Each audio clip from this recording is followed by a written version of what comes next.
আমাদের বোনেদের গায়ে ব্যাট টাচ করে সে আমাদেরকে উত্তেজিত করে।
নাইম আবেদিন বেসরকারি বিশ্ববিদ্যালয়ের একজন সমন্বয়ক, তাকে সেখানে পাঠানো হয়েছে আমাদেরকে যেন উঠাই দেওয়া হয়।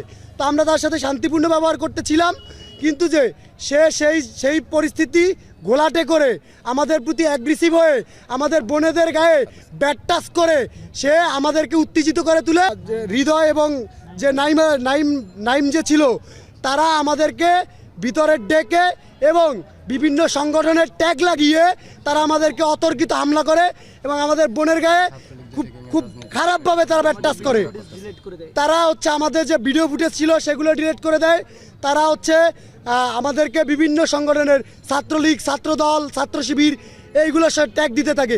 আমি বলতে চাই, এই বৈষম্য বিরোধী ছাত্র আন্দোলনে যখন আমরা সবাই একত্রে আন্দোলন করেছিলাম তখন কি বিভিন্ন সংগঠন সেখানে অ্যাক্টিভিটি করে নাই? তাহলে তারা কেন এইভাবে আমাদেরকে পৃথক করতেছে? তারা কি রাজনৈতিক সংগঠন?